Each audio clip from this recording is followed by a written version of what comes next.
সকলোকে নমস্কাৰ। বতৰ ডাৱৰীয়া হ'লে যিহেতু আমাৰ মাংস খাবলৈ মন যায়, সেয়েহে ঘৰৰে লোকেল কুকুৰা এটা মাৰিলে, মতা কুকুৰা এটা তেওঁ। আৰু দেখিছেনে, মতা কুকুৰাটো চফা কৰি হৈ গ'ল আৰু এয়া কাটি আনিলে, অনাৰ পিছত মাংস ইমানেই ওলালে। আৰু দেখিছেনে, লগতে এয়া তেওঁ ঠেং দুটাও লৈ আহিলে, কুকুৰা ঠেং দুটা। আৰু মানে কি, কুকুৰা ঠেং কোনে কোনে খাই ভাল পায় নাজানো, আমি কিন্তু ভাল পাওঁ। এয়া দেখিছেনে, মাংসৰ লগতে ভাজি খাবলৈ কুকুৰা ঠেংকেইটাও লৈ অহা হৈ গ'ল। আৰু প্ৰথমতে মই এয়া কেৰাহীখন পাতি ল'লোঁ, কেৰাহীখনতে অলপ মিঠাতেল দিলোঁ।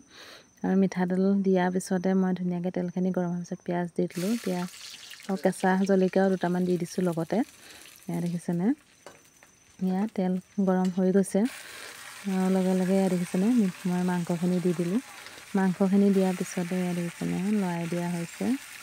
আৰু লৰাই দিয়াৰ পিছতে মই লগতে নিমখ আৰু হালধি সকলোখিনি দি দিম।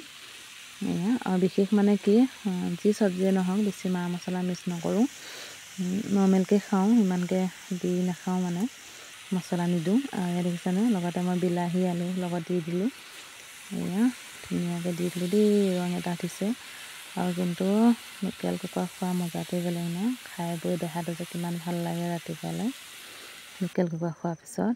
আৰু দেখিছেনে, এয়া মই দি দিলোঁ জালুক, এয়া পিচি থোৱা জালুক দিলোঁ। আৰু লগতে এয়া দেখিছেনে, পাঁচফোৰণ মছলাও দি দিছোঁ। আৰু মানে কি, আদা নহৰু থৈ দিছিলোঁ নহয় পিচি, সেয়াও দি দিলোঁ। আৰু ইয়াতকৈ আৰু মছলা মই মিক্স নকৰোঁ। আৰু এনেকৈ বনাই আপোনালোকে খাই চাবচোন, ডাৱৰীয়া বতৰত কিমান এটা ইণ্টাৰেষ্ট লাগে নহয়, সোৱাদ লাগে। আৰু মানে কি, এয়া বনাই হোৱাৰ পিছত মানুহজনে মানে টেষ্ট কৰিবলৈ বাৰে ভিতৰলৈ আহি আছিল।